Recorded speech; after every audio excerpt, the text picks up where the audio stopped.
Welcome to the Pursuing Freedom Outdoors podcast, a place where backcountry warriors can share their stories of grit, service, healing, and wilderness adventures. I'm your host, Tom Walton, Marine Corps veteran, full-time cop, and aspiring hunting and fishing guide. Join me and others as we journey from the hood to the woods in pursuit of freedom in the outdoors.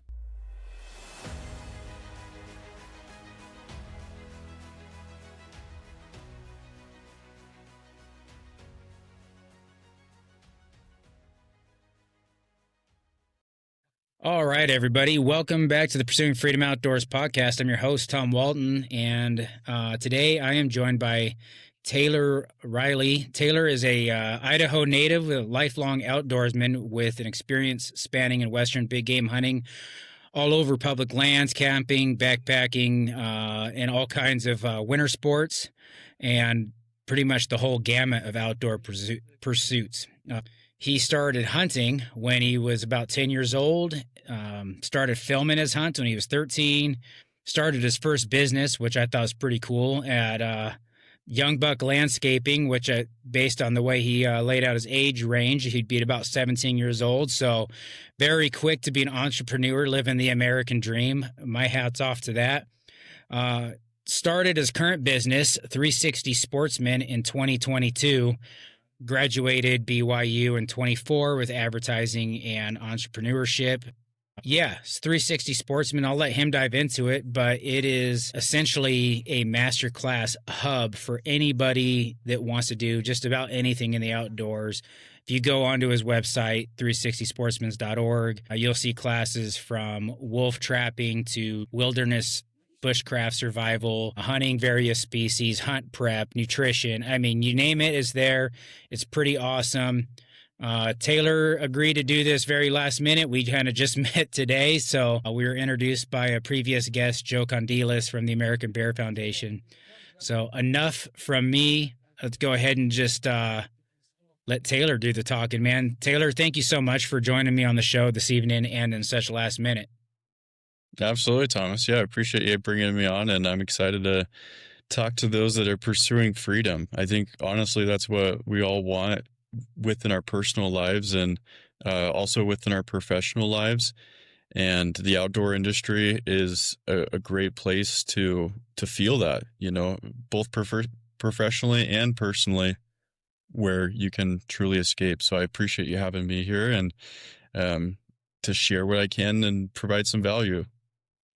Absolutely. And, you know, one of the big reasons I wanted to have you on, besides the outdoor stuff, is, you know, I am all about the entrepreneurship side of being an American. I think we have such great opportunities in this country to kind of start a business and grow it and make it something great. You know, it's to me, like I said, I'm not kidding. I think that's the American dream, man. It's to start your own business, make it what you want it to be, and it's a legacy thing. So on top of the outdoor stuff, I'm really glad that you wanted to come on and we can hear some of that story on how you're starting this stuff. But why don't we just go ahead and start way back with your background and just kind of tell us about, obviously you're an Idaho native, but where you come from and what got you into the outdoors.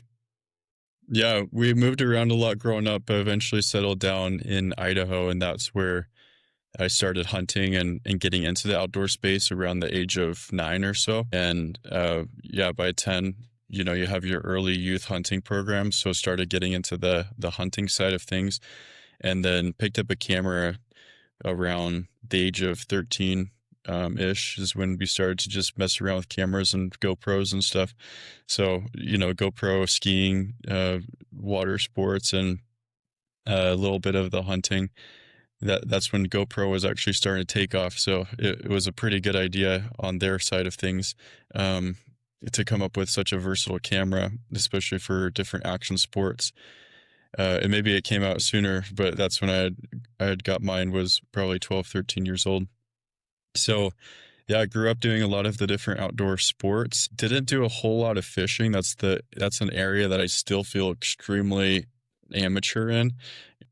But with our trusty instructors, I've picked up some tips and feel like I could still go out and catch a fish. There's certain species that I wouldn't feel confident in quite going after yet.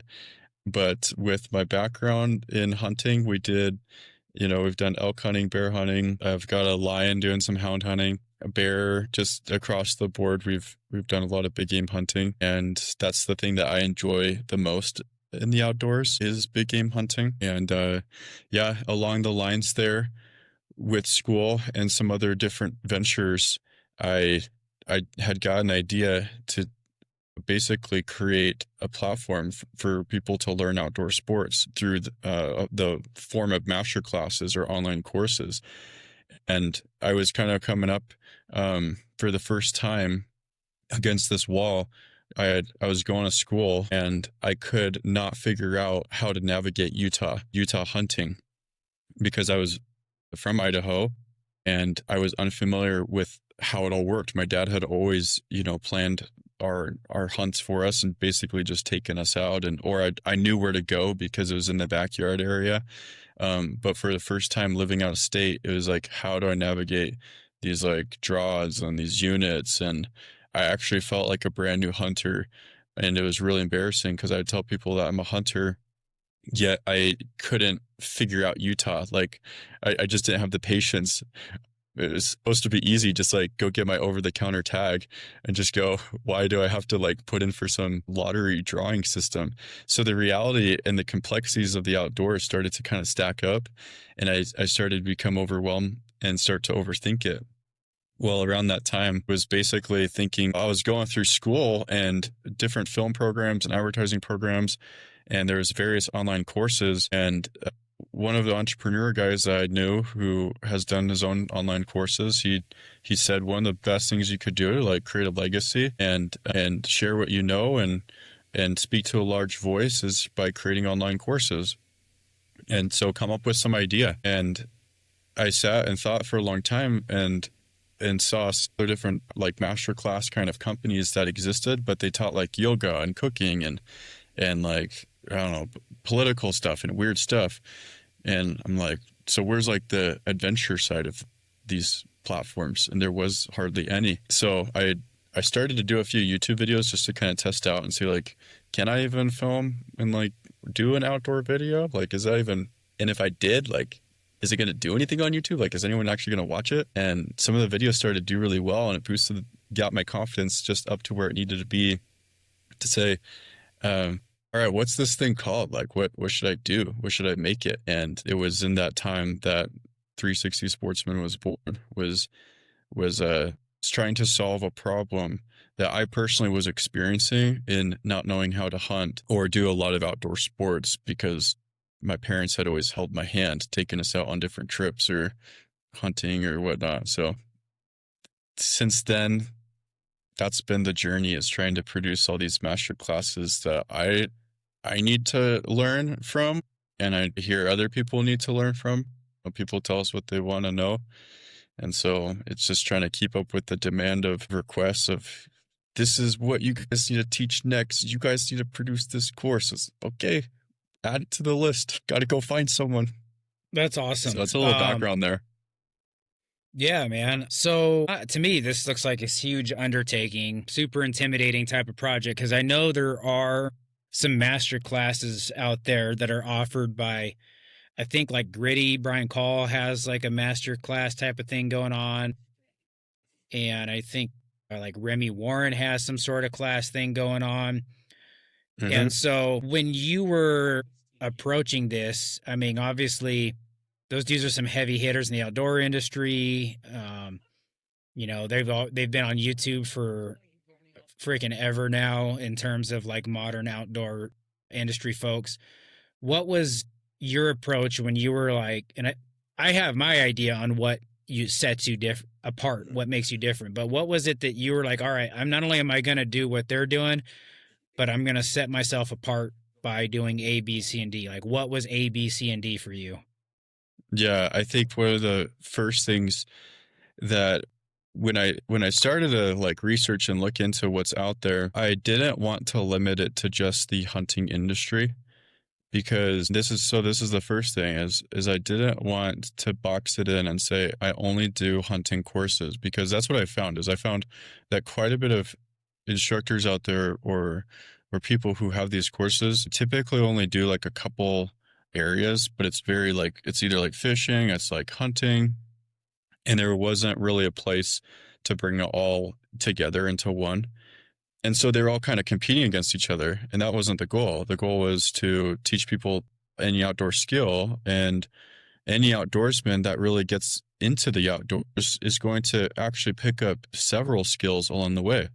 Because if you're a hunter and you enjoy hunting, then you're going to start to be thinking about like all the different hunting seasons that you could do there. And then sometimes you get into different types of hunting or things like trapping or hound hunting. Now you're starting to branch out even more. And then there's different types of fishing. And oftentimes people that like to go fishing maybe bring a gun with them in case they see something so that they could also hunt. Maybe it's a hunting fishing trip. You need to know different, power sports and things like that. So all the hunting world just kind of, an outdoor industry just kind of starts crossing over and overlapping. And, like you had introduced me there, and those are all things I enjoy doing. Like I enjoy water sports, winter sports, hunting, camping, backpacking. And you should know how to camp in order to go hunting if you want to get into some different spots. So you see, like, you can't just pick one and say like, you can, obviously people have done that, but if you really want to become what we call like a 360 sportsman, an all around sportsman, you're going to have so many different hobbies and interests, and it's going to all connect together. So that's the first thing, is it's not designed to be a competitive space. Like at any point in time, like I would gladly, be open to talking with folks that you had mentioned and others out there and explore their courses, because it's not just about what 360 produces. It's about being a platform that others can put their courses on, and they can live on the platform, in addition to wherever they might live elsewhere. So definitely not trying to by any means say like this is the end all be all. Like there's so many voices out there. We have two people that teach bear hunting master classes. You had Joe Candelas on. We have Tom Schneider. Both teach bear hunting master classes. So the point is that there's not just like one primary expert on these subjects. If you can hear from multiple experts in the industry and they're saying the same stuff, or maybe they have a style that they like to do it, that's great. Now you've just learned, like, you've got a really solid grasp on a certain topic, for example, bear hunting, but now you know how Joe approaches it and they know how Tom approaches it a little bit different. So I hope that kind of explains like the overall objective, that there are a lot of professionals in the industry who have great value to share. And I can't dog on any of those individuals because I haven't taken their course, or two, it's not the objective to compete against them. In fact, it's more of like, have a seat. Let's sit and talk about what kind of education you offer. And if this is a good fit, then come on aboard and let's see what you can provide to the 360 Sportsman members. I love that, man. And that's how I kind of was hoping you were going to answer that question, figured you were going to answer it. I mean, it's kind of in the name of your company, right? The 360 Sportsman. Obviously, it's all encompassing. It creates an image of what you're all about.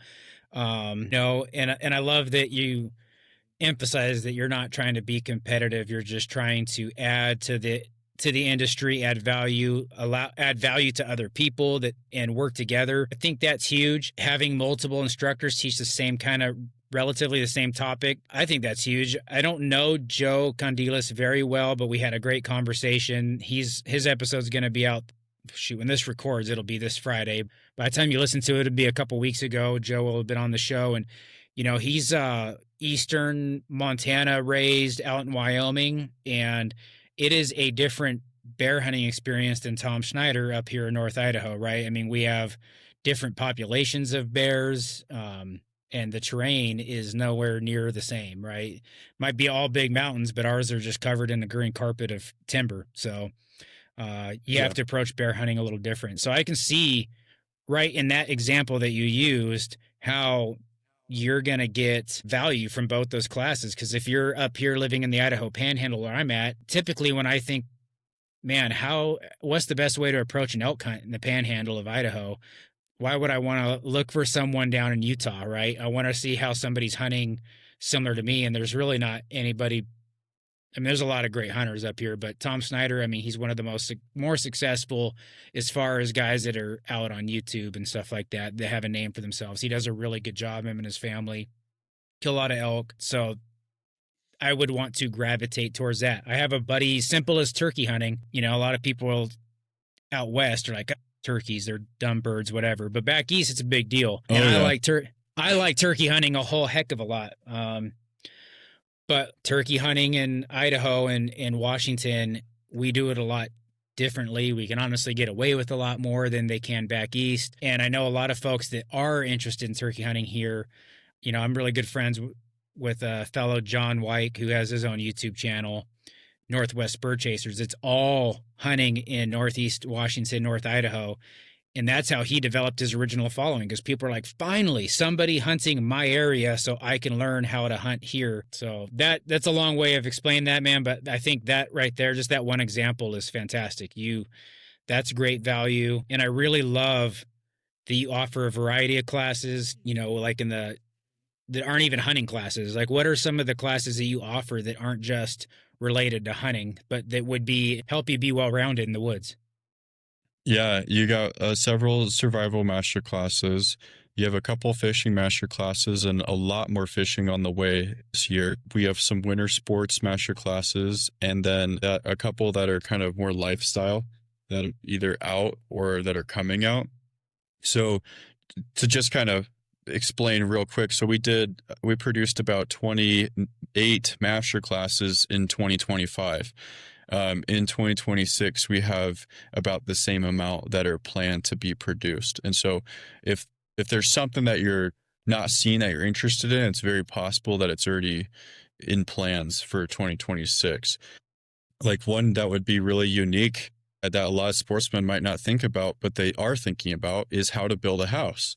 That's super unique, but that's a lifestyle that like a typical sportsman is interested in. Like, how do I would love to have my own land. I'd love to have my own setup and be my own kind of general contractor. How do I do that? So that's one that's its own like series essentially. So there's a lot you can learn. I'm learning how to build a house while editing these courses and working on them. But hopefully that gives a little bit of an overview of, you got, you know, different hunting, fishing, survival, winter sports, various lifestyle ones, even like outdoor photography is coming out here this next week or two, early January.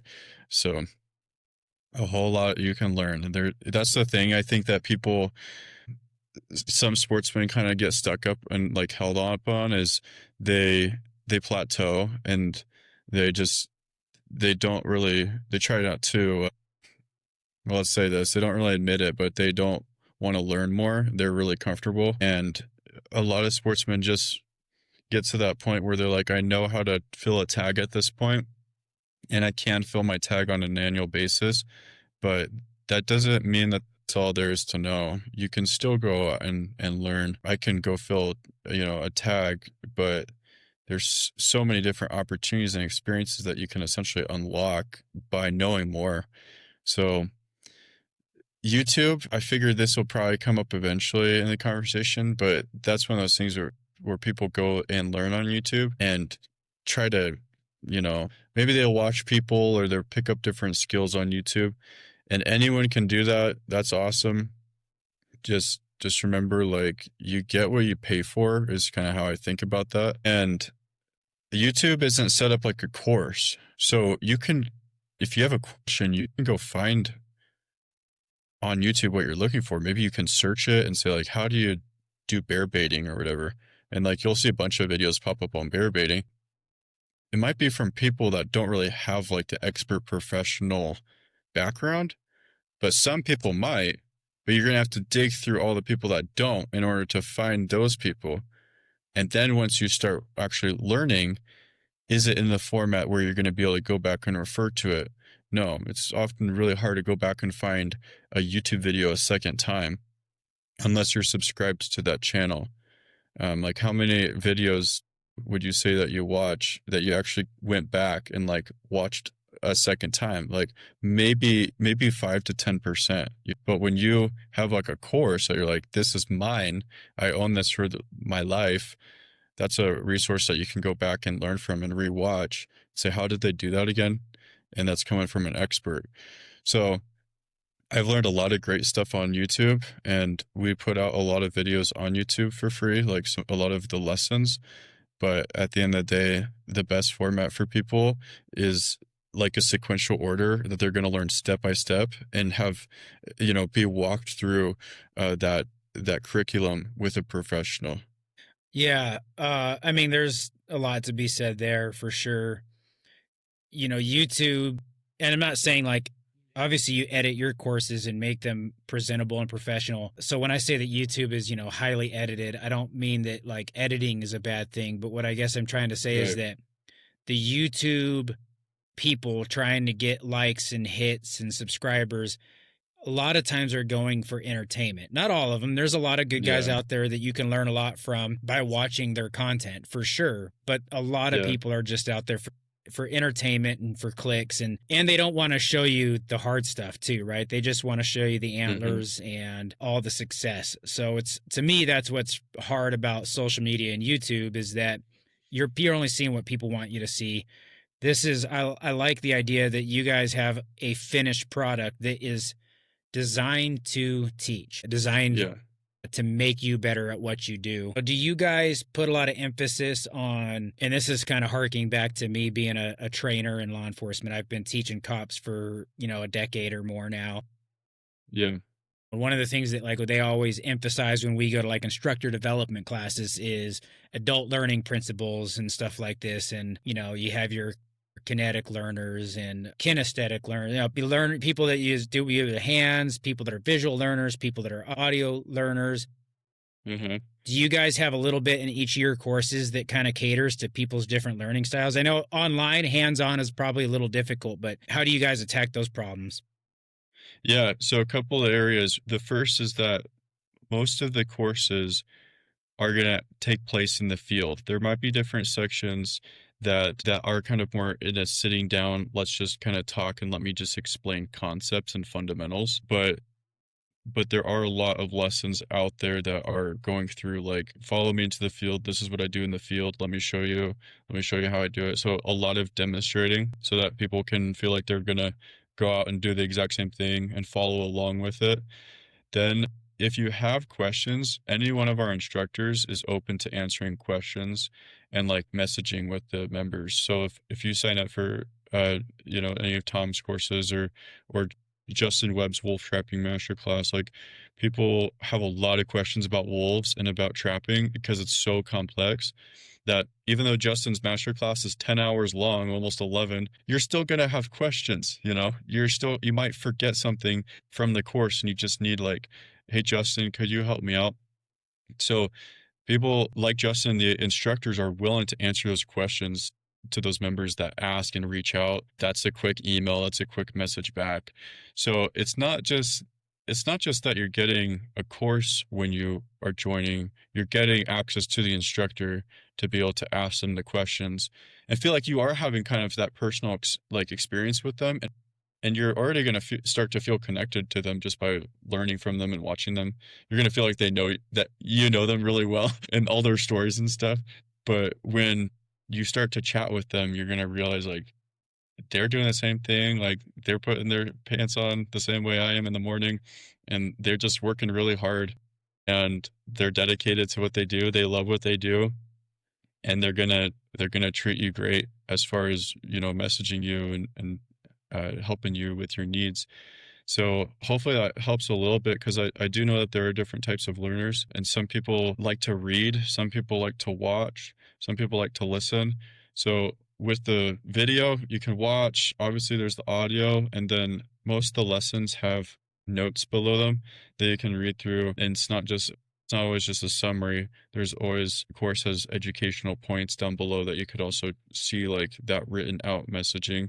Um, and again, having chats with instructors is really helpful. Does that answer the question? Absolutely, man. And I think I really like the access to the instructors because another difference with YouTube, right? I mean, especially if you're looking at anybody that,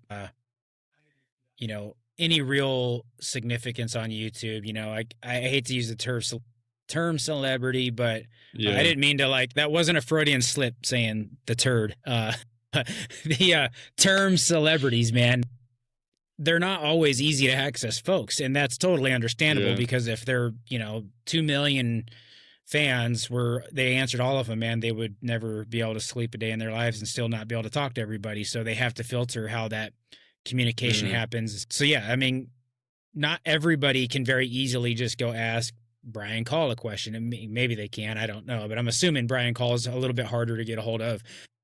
Mhm. No way in heck most people are going to be able to get a question into Steven Ranella, right? I mean, it's just those guys, and that's not what they're out there to do. But Mhm. yeah, I mean, you could go watch every season of Meat Eater. You're going to learn some things, but you're not going to be able to ask Steve all the follow up questions and get a response immediately. Big difference Yeah, it's between YouTube. with YouTube, it's just kind of tricky because like even as a platform like YouTube, if you leave a comment on it, often it's kind of tricky for the channel manager to get in there and actually like respond to that person just because the way like the back end is set up, it's not always super user friendly. So you're like, I want to respond to all these people, but it just takes so long with how YouTube can be organized. I feel like platform interface is a key piece of your experience in becoming a professional outdoorsman and having efficiency. That's always my thing is like, how can we be more efficient? And that goes for the sportsman and like their education process. How can someone learn things like as fast as possible and like absorb as much information as possible so that they can just get out in the field? Like our goal isn't for you to sit on your couch for the rest of your life watching master classes. It's like learn as fast as you possibly can from the decades of experience that people have already had to go through with the trial and error, and then go into the field with that experience in mind. And now you can start to develop the muscle memory and work out exactly how your body needs to essentially in the field and develop habits much faster versus going through that. And some people will get super crazy about this and they're like, you guys are taking away from like the authentic learning experience, and you guys are your master classes are stealing that opportunity for people to learn on their own through trial and error. And it's not. It's like what someone is teaching is how they have come to learn for themselves in the woods, the things that they know. They are willing to share that and put it out there to strengthen the outdoor industry so that the outdoor industry can be more successful. And it's still a trial and error process. Like you're still going to take what Tom knows or Joe, what he knows about bear hunting, and you're still going to go out and apply it in the field, and you're still going to make mistakes. But when you make a mistake, you're going to be like, oh, I guess that's why Joe said not to do it that way. Or you're, oh, dang it. Like I should have tried this out. Or you'll be like, dude, I just got my bear. Like I actually just I tried it and it worked. Like, holy crap, I can't believe that it really is so systematic. Like these animals are so predictable once you actually know what you're looking for. Hey, everybody. I just want to take a quick break to thank you for listening to the Pursuing Freedom Outdoors podcast. And to thank you today, I want to offer you a discount at 360 Sportsman. Head over to 360sportsman.org now and use promo code PF15. That is PF15 to get 15% off your subscription to any of their master classes listed on the website. You can learn anything over there to improve your skills at hunting, fishing, trapping, snowmobiling. There's going to be first aid classes up there. They've got all kinds of stuff. There's even a how to build a house class coming. So anything you want to learn related to the outdoors or just making yourself a more knowledgeable human being, head over to 360sportsman.org. Use promo code PF15 to get 15% off any of their master classes. Want to thank you for listening to the Pursuing Freedom Outdoors podcast, and we'll get back to the show. So it's just kind of like, why wouldn't you want to learn more about the animals that you're hunting? Like, whose is that to safeguard, first of all, when the wildlife is just there? And second of all, you're still going to go through trial and error. It's just, I don't know, don't you want to see results faster? Or do you want to bleed and waste all your gas money for the next 10 years trying to do the exact same thing? I don't know. I'm waiting for someone to convince me, but that's my take on it. Well, man, it's I have a different perspective on it than some folks too, right? And I'm of a growing population of hunters out there that started hunting as an adult, right? So I have a feeling the folks that are telling you these things, they they say, "Oh, well, you're robbing them of the experience of learning it themselves." I'm like, dude, you didn't learn it yourself. Your dad took you out when you were 10 years old and taught you how to hunt. You've been you've been killing you kill big bulls every year because you go to where your dad killed big bulls every year and do it how he did it, Yeah. and and how his dad did it. Um, and it's not uh I didn't get into hunting until I moved to Idaho. It was just not, it didn't seem accessible where I used to live. I didn't really know anybody that consistently hunted at the time. And my dad wasn't a hunter. We fished occasionally and camped. I mean, that would spend a lot of time on the ocean. But so to come up here and to get into hunting, I'm like, it is from an adult perspective, like it's very, very challenging, right? It's absolutely Hmm. doable. But I can tell you, I'm going to use turkeys as an example, which everyone's gonna be like, oh, turkeys are dumb birds. Of course you can kill them. And then anybody up here in North Idaho or Eastern Washington's like, you could just come kill them at my front yard. I'm tired of the damn things. But I'm going to use them anyways because I like turkey hunting and I think it's fun. When I try turkey hunting, right? And I'm like, I'm going to go out into the mountains and I'm going to find turkeys and I'm going to kill one. It kicked my butt. I did not get a turkey the first year. I all I knew was like I had to make some call noises and hopefully they would come running. And when they didn't, I just got up and like tried to like, well, maybe I'll sneak up on them. And then of course that doesn't work because they can see you coming from a mile away and all the different things that are wrong with turkey hunting. And then I'd go back and I would watch Steven Ranella hunt turkeys. I'm like, I'm trying to do what he's doing. Why isn't this working? And I'd go watch another YouTube video. What changed for me, and I ended up killing one trying to figure out my own. I got lucky, like blind squirrel type of thing, called Tom in and killed him. But what really changed turkey hunting for me to where I became very proficient at it and to the point where I'm teaching other people how to turkey hunt is that I had my buddy John take me under his wing for whatever reason, decided I was worth his time. And that guy has like downloaded immense amount of information into my brain about turkey hunting because it's his absolute passion. And if it wasn't for him, I mean, I don't saying I wouldn't be killing turkeys right now, but it would have not been such a short learning curve. I mean, that mentorship went Hmm. so far, so fast. And so yeah, I mean, that right there, having that to me, that faster result, I say like quicker results, people are going to be like, oh, of course you're a millennial. Of course you like fast results. You're not patient. Hmm. But man, like I I'm in my late 30s, almost 40. I need to get as much hunting in as I can, and I don't want to spend all of my time. I don't want to be 60 by the time I figure out how to kill big bull elk, right? So, Okay. but yeah, dude, I want some results faster. Whereas, like, and then elk is a great example, the opposite, man. I've not yet to break into a buddy or a group of guys that's like, yeah, dude, we'll take you under our wing and show you how to hunt elk like we do. And there's a lot of reasons. I'm not mad about that. That is not a complaint. Dude, what elk spots I do have, I don't want to give them up either. So like elk hunting is kind of a different beast as far as people being willing to take you and get you under their wing, which I think is where you kind of fill that gap with your master class.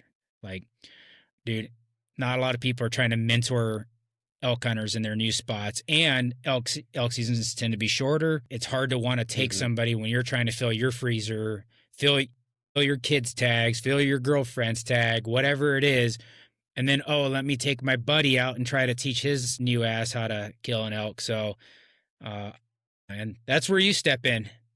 You talk about a couple of things there, like starting with the mentors. Your buddy John taught you turkey hunting, right?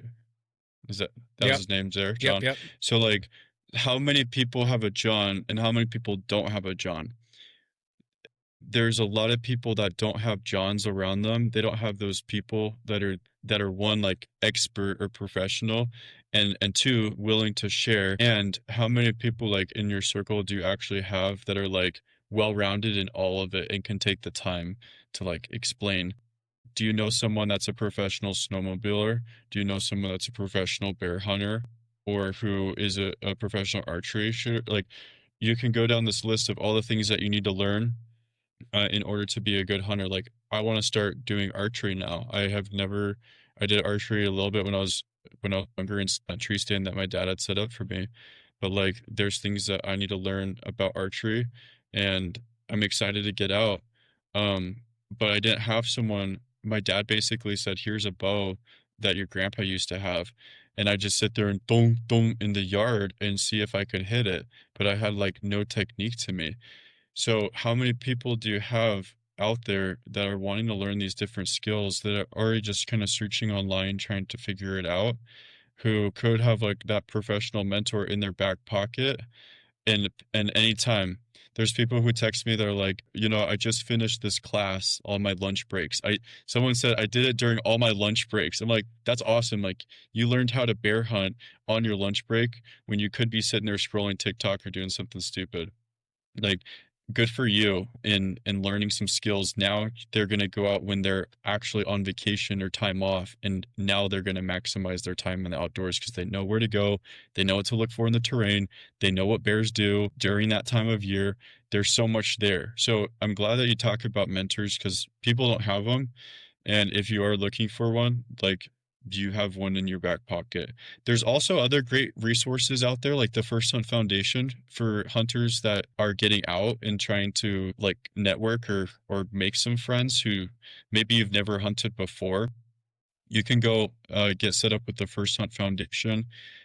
Great organization. They offer free mentorship. So if I live in, you know, South Utah or something, you can go on the network there and find a mentor in that region, and they're a volunteer who will take you out and show you how to hunt. Now, that's not a guide. This is like for people who are getting into hunting. Like this is your first hunt, hence the name.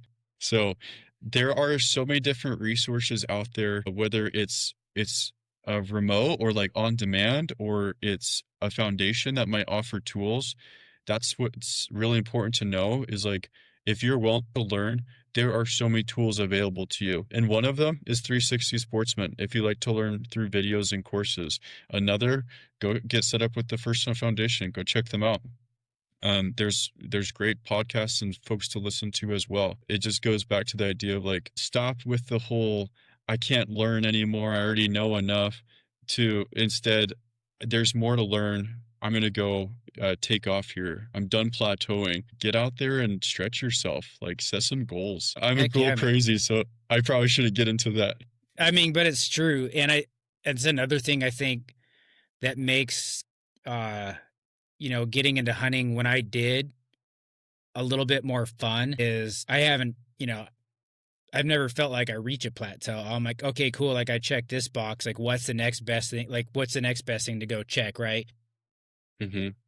You know, like, yeah, dude, I figured out how to kill a white-tailed deer of some sort every year. It's not that hard. I mean, it can be. I always preface it like, dude, hunting is hunting, and sometimes it just doesn't work out. But like for the most part, I haven't had a deer tag go unfilled in the house for a long time.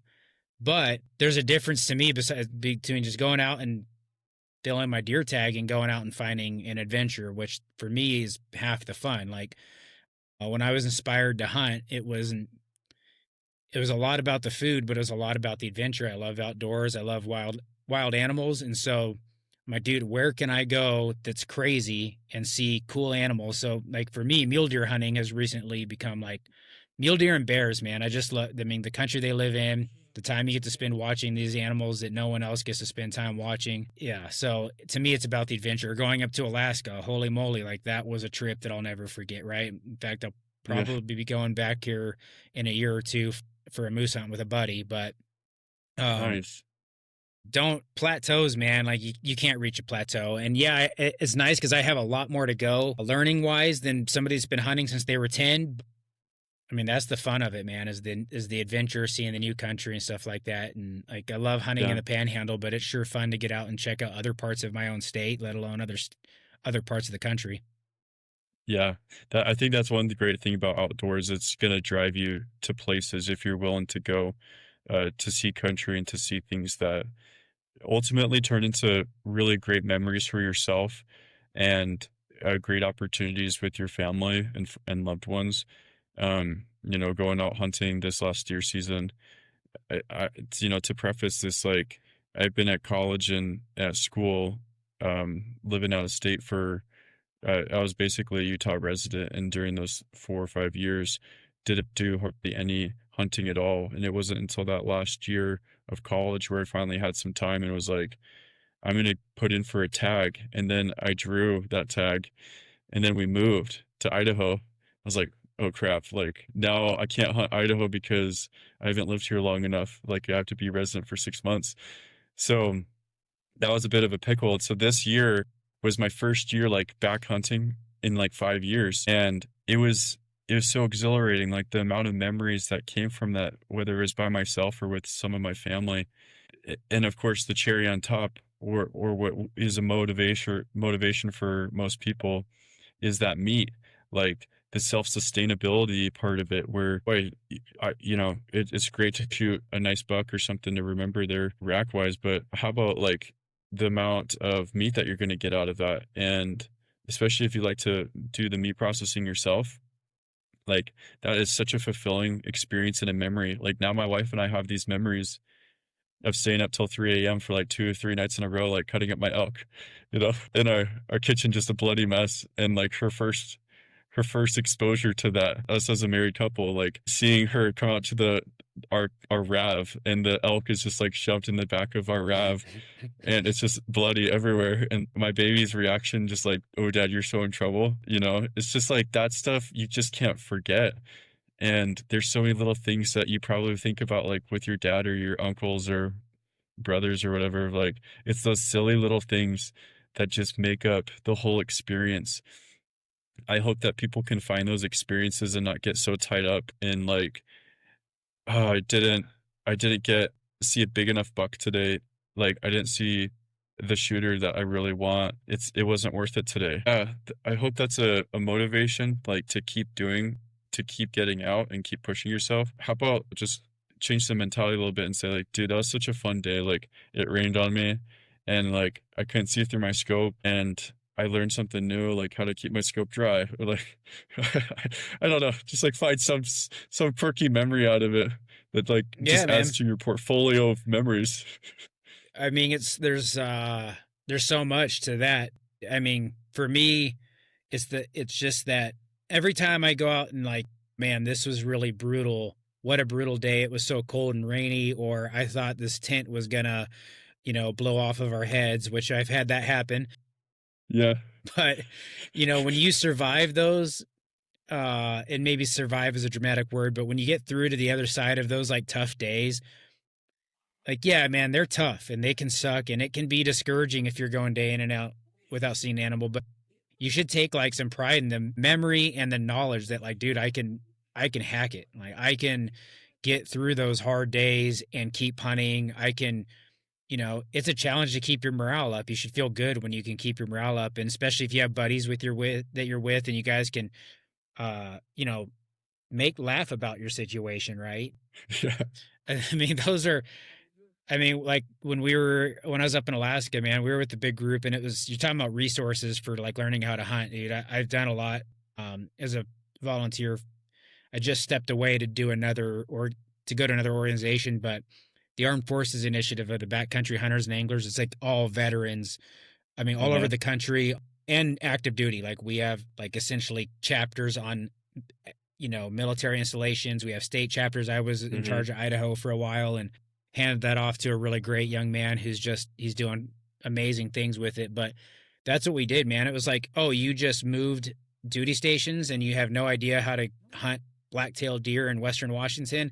Well, we got a guy, and you can Yeah. click into that. And so I went up to Alaska with them, man, and we were sitting there. I mean, several times I had those moments where it was like, you know, specifically regarding shelters, man. We brought 4-less teepee shelters, and the first night we thought like, oh, let's set these up here on the tundra. It looks nice and flat and grassy. And if anybody has ever been on tundra, there's nothing flat and nice about it. It is a swamp.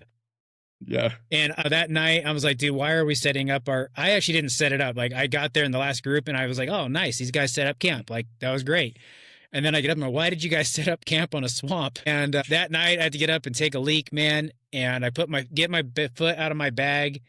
And the only thing between me and my down sleeping bag and the swamp is like my sleeping pad. And I put my foot in my crock, step up, and I go like knee deep into the tundra mud. And then I'm like, oh man, like, why is it so dark? This is Alaska in August. It shouldn't be this dark out right now. Uh-huh. And I unzip the tent and a bunch of snow falls on me. And I'm like, oh, that's why it was dark, because the tent's covered in snow. That was one of those mornings I'm like, dude, I hope we just kill caribou, like all of us today. I want to go home. Yeah. But like, so glad I did it. And then the end of the trip, that was night one. Our last night before we were fully back out of the wilderness, I guess you could say, we were up in the Brooks Range, and we were rafting. And our last camp, the last night, we got these high winds that blew those freaking floorless teepees literally off of our heads, sent our stuff all over the gravel bar and the tundra. Just a yard sale.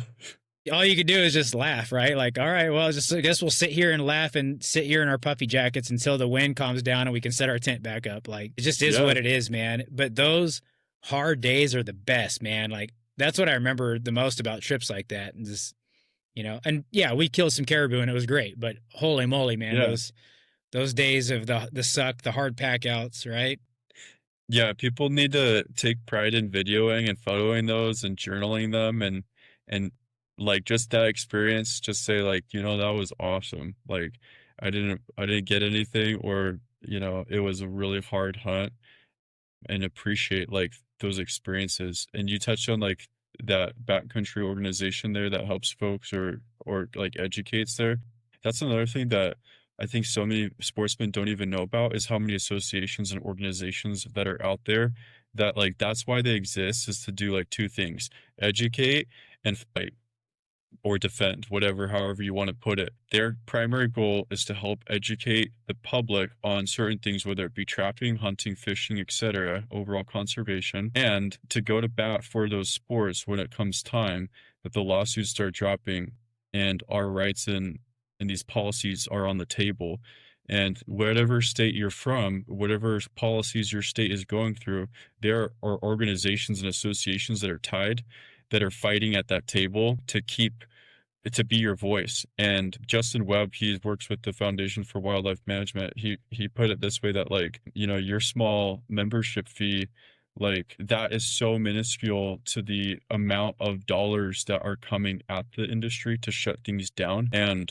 And when they can go into like a legislation session or some sort of committee or commission meeting and say, like, look, I'm a board member of this association, and we have 8,000 members who are voicing their opinion, and we represent them, and this is what they want. Now, because there's all these members tied to those associations and these organizations, and they're being represented, there's a lot more weight than if they show up and say, well, yeah, we got 5 members as part of our organization, and we represent 5 voices. Like, it's easy math there. You have to back a little bit, or like return that, if you want to keep these traditions alive. And that's just, go find some organization out there tied to your outdoor industry interest, and support that, because it could be the support that they need to support you and what you like to do. So don't just man. take, you gotta give a little bit. You gotta figure out what lines up with your goals and your views and all that. And give back. Yeah, 100%. I mean, something like we're not even going to talk about tonight, but that's been on my mind a ton lately is, I see, and it's cool because I don't like get paid to do the show. I actually pay to be a podcaster. I don't know how often that happens, but I pay to do the show. But, so since I pay to be a podcaster, I think I get to say whatever I want on my show and talk about what I want. I think so. And one of the things that drives me nuts in the outdoor space, man, is that the left-right politics has really bled into it lately. There's an organization, well, it's BHA. I'll just say it's the Backcountry Hunters and Anglers. I like the organization and what they've done nationally. The Armed Forces Initiative is an incredible group of folks.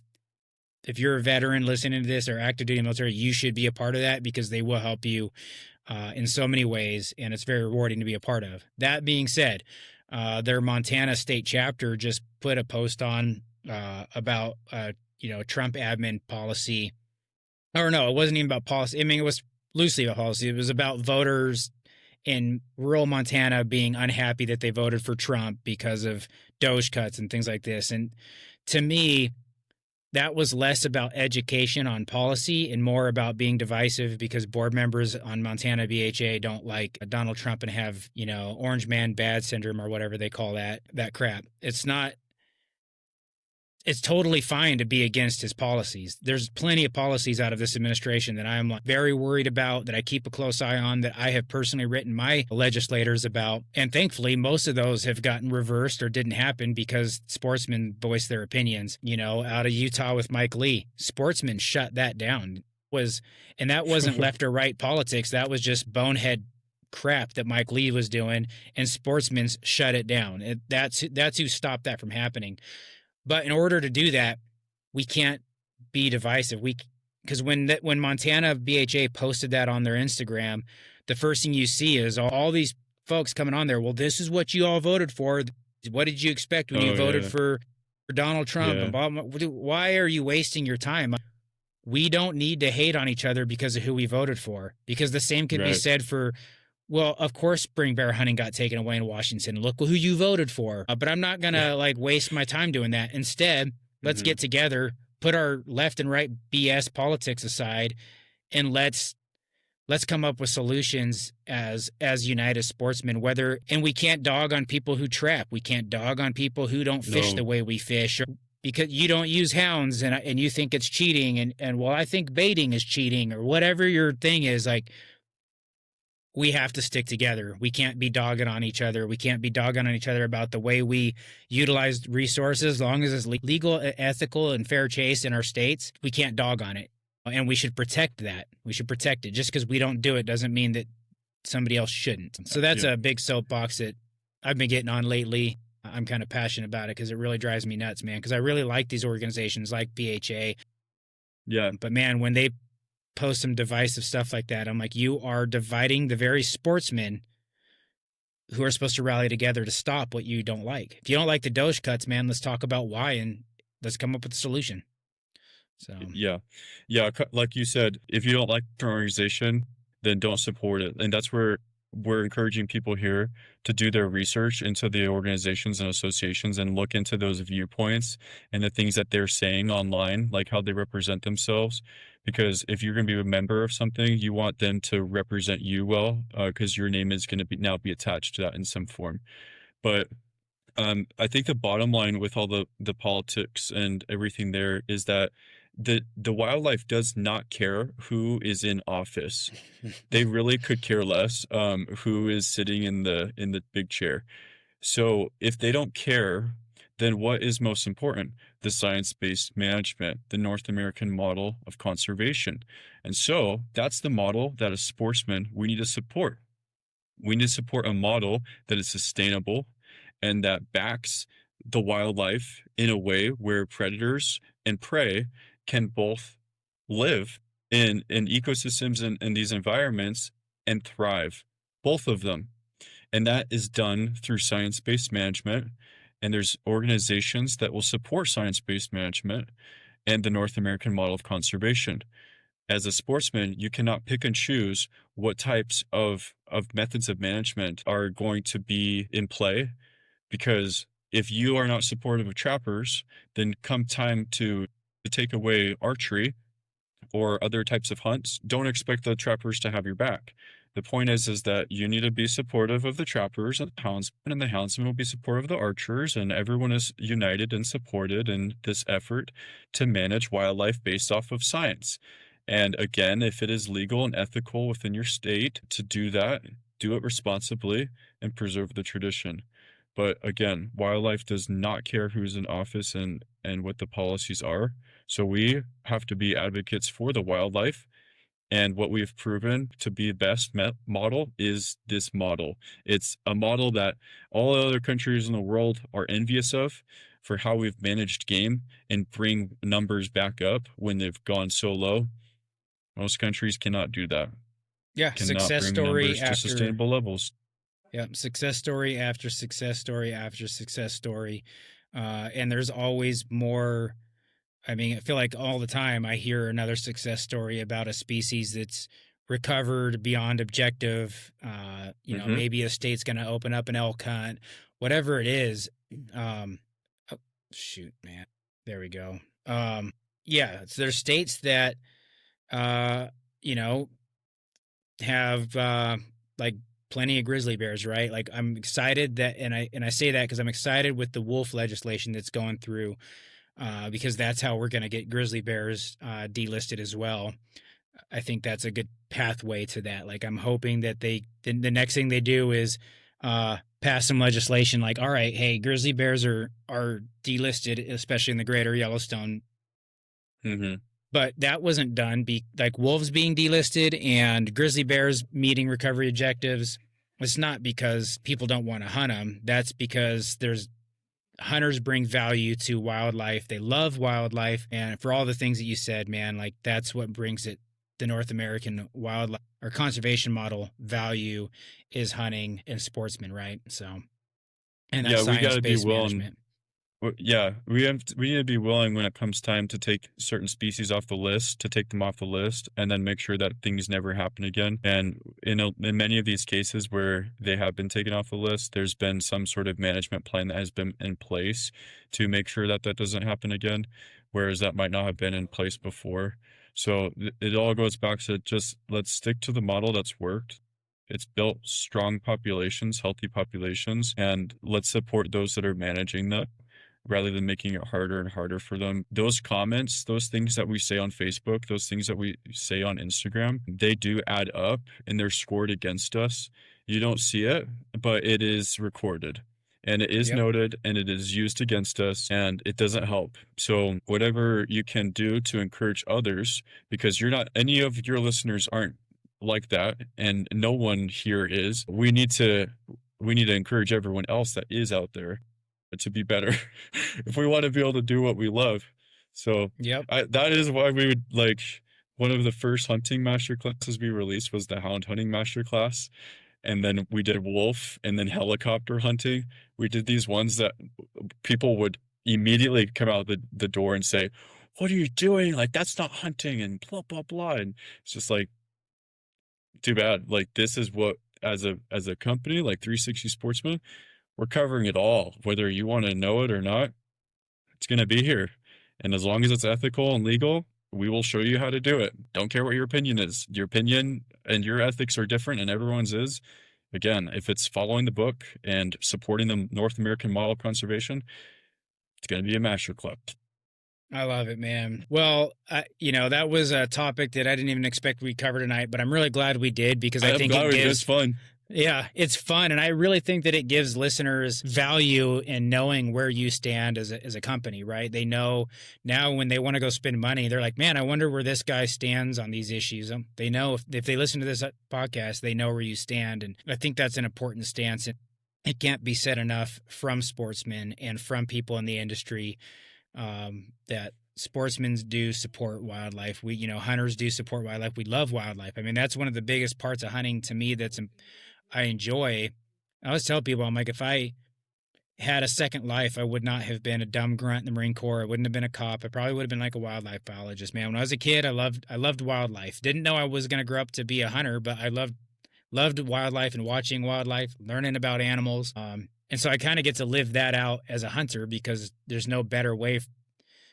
I guess there's probably, you could take lots of pictures of them too. But to me, it's a way to go out and learn about a species, to interact with that species. And the one thing that I get to do, and it sounds really weird, that I get to do that like a photographer doesn't get to do, a wildlife Mm-hmm. biologist would, because I've been there when they've done it and we all see it on TV. But I get to put my hands on an animal. Mm-hmm. And to me, that whether it's a duck, a turkey, an elk, a bear, a wolf, a lion, that moment when you get to just walk up to an animal and I get to, it's like, sounds so stupid, but to pet an elk, right? Like I get to feel what Mm-hmm. an elk's fur feels like on its neck and its back. And I get to feel its antlers and look at its eyes and look in its mouth. And just, I mean, you just educate yourself on everything about the animal. And humans, we're very, from young kids, we learn by touch, right? So getting to Mm-hmm. touch that animal is, to me, is an incredible experience, whether it's, yeah, it's dead, but it's also part of the fact that I'm now part of the circle of life. And to me, I feel very connected to that animal in that moment when that happens. I feel some remorse, some gratefulness, some accomplishment. And then I have gotten to go and handle live lions, helping biologists and stuff out, live mountain lions when they're tranquilized, and that is equally badass. But I that's not something that everybody can go do. Not everyone's going to be on a lion study where you tranquilize lions. I got really fortunate that I got to do that. But everybody can That's go out and be a crazy. hunter. Everybody That can that go would be a be hunter. that'd be an awesome experience. Yeah, when you're talking about like touching that animal for the first time, this year was the first year I got an elk. I'd helped my brother several years back, but this was the first time that I had got an elk, and I think about that elk almost every day, and I feel there is a deep connection, like so much appreciation that I can't wait to think about the next elk and like what this elk has been through and the area that's come through, he's traveled, and I get to know the land a little bit better with all of it. You really do connect with it on a different level. Hunters love wildlife, and I think that's a message that we need to share more and more, is that we really do love animals. We're animal lovers, Yep. and that's okay. It's okay to say that. We love animals, and we love watching them, and we love being around them. Otherwise, we wouldn't do what we do. So I don't know. I think when we say like, oh, I just I just want to escape from the real world, you're out hunting and you're just like, I'm so glad I'm away from, oh, now I'm going back to the reality. I'm going back to the real world. That's not really the real world though. Like the real world is putting yourself into that circle of life that you originated from and you've disconnected. It's time to get back and go back to your roots a little bit. Back to the There's a back to reason it feels There's a reason it feels good, man. It's because it's right. It feels right. When you're out there immersed in the landscape and doing what humans have been doing since we were created, and it's special, man. And on the loving wildlife thing, like I can tell you right now, I love hunting mule deer. I love hunting bears. Right, I love hunting all hmm the animals. I like elk and all that. But like, if you mule deer are a species that's kind of struggling across the West right now, right? If hmm mule deer experts, trusted mule deer experts, came down tomorrow and and said, "Hey guys, we have a problem.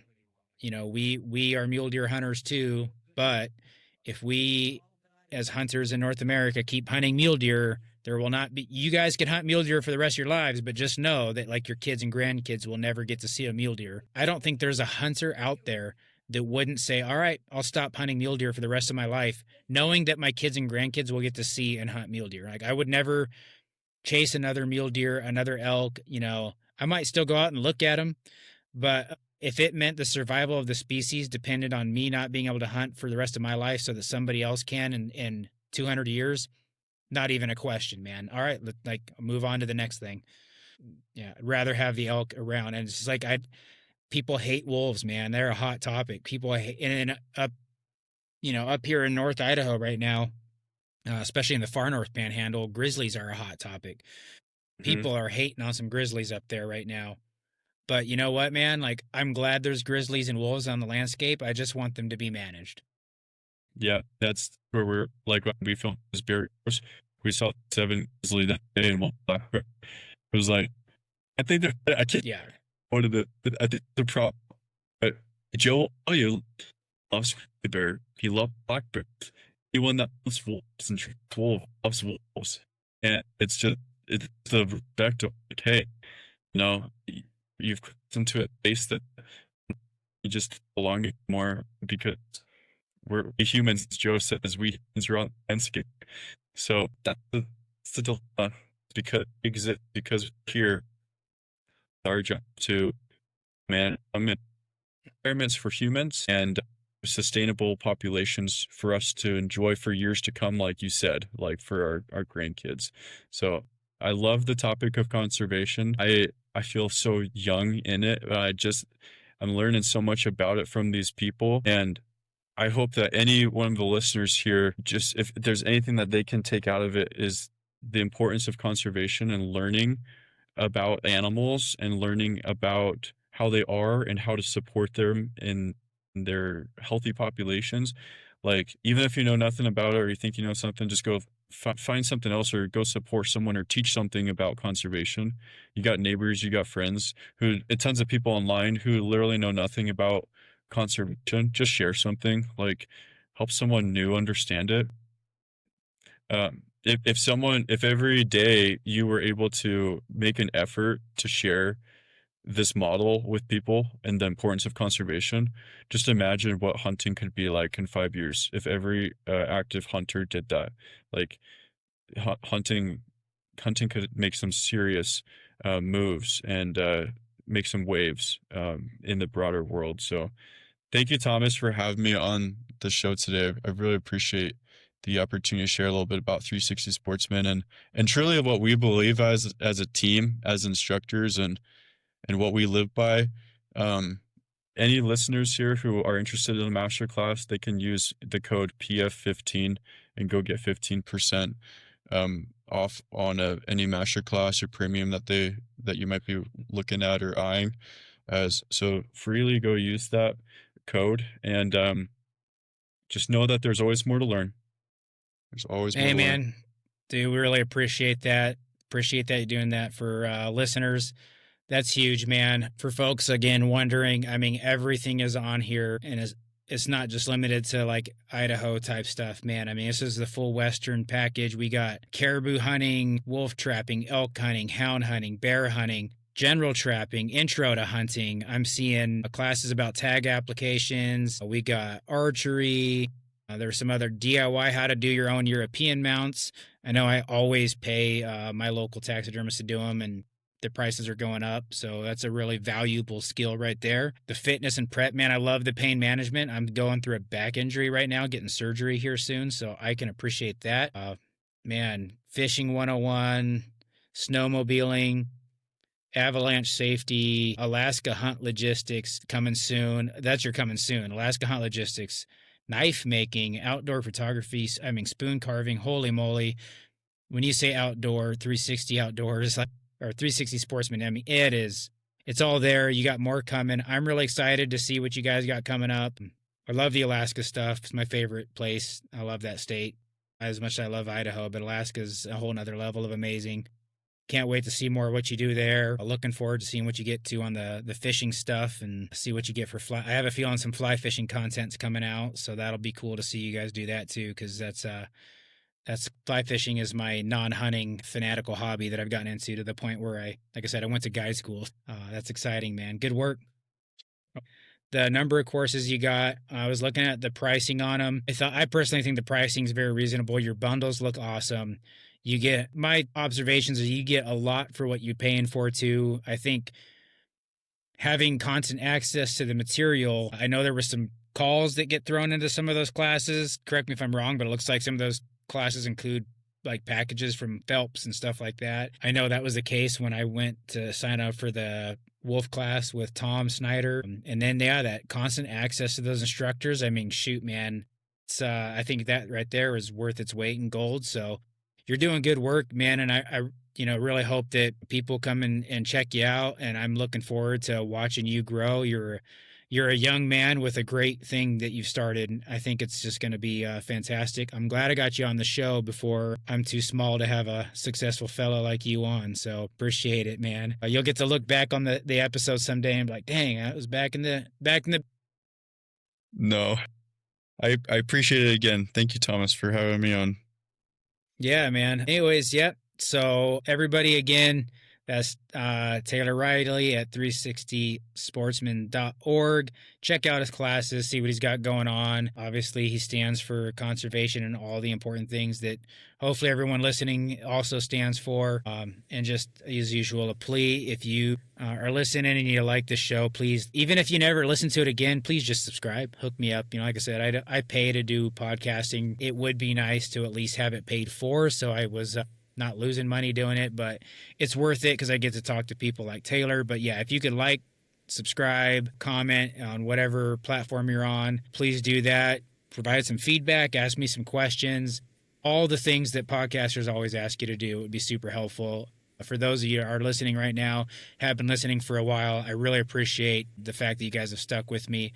I've been getting my episode count wrong on the air lately, but I do truly, honestly believe this will be episode 21. So pretty excited about that. I think that's a pretty big goal. The statistics on podcasts is most of them fail after like 10 episodes or the podcaster stops doing them. So, hey, we've accomplished something, and that's because you guys have motivated me to keep doing it. So yeah, appreciate everybody.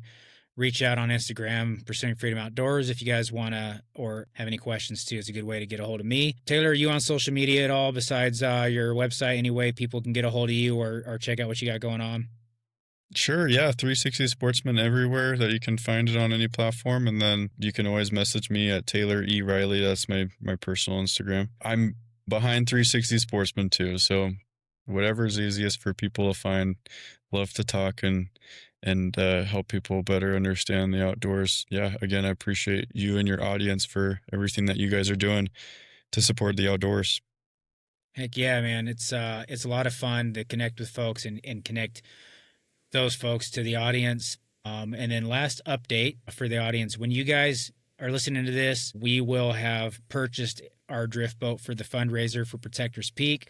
Taylor, I know you have no freaking clue what I'm talking about, but if the audience has been listening for any time, I've been doing a fundraiser everybody that's been listening should be aware of to purchase a drift boat for the latest nonprofit I'm involved in, Protectors Peak. We do mountain retreats here in North Idaho up on the St. Joe River. Fishing's a big part of it. We've always done walk and wade. There are obstacles with walk and wade fishing, especially if we have people with disabilities. The fundraiser's gone really well the last few weeks. We've raised a lot of money, and we have a drift boat in hand, and my winter project post-back surgery will be to get that boat looking real pretty. We'll put the Protectors Peak logo on it and deliver it to their ownership here before the summer retreat season starts. So this summer, first responders, veterans, and their families will get to go fishing on the St. Joe River via that drift boat, volunteer guided by yours truly, and hopefully a list of volunteer guides that are wanting to come out and participate in that. So really looking forward to getting that boat in action. Yeah. So like I said, listeners, if you supported that, thank you. It worked out. We got the boat, and I'm really excited about it. So thanks for everybody for listening. Again, Taylor, thank you for your time. And until next time, as always, go out there, folks, and pursue freedom in the outdoors. All right. Thanks again. And if this resonates with you, I want to welcome you to the tribe and encourage you to share this podcast with your friends. Hit subscribe and follow us on Instagram at Pursuing Freedom Outdoors. And if you or someone you know has a great story about life or the wilderness, I want to share it. You can shoot me a message on Instagram or email me with all inquiries and questions at thomas@pursuingfreedomoutdoors.com. That's Thomas, THOMAS, at pursuingfreedomoutdoors.com. Until next time, get out there, get after it, and pursue freedom in the outdoors.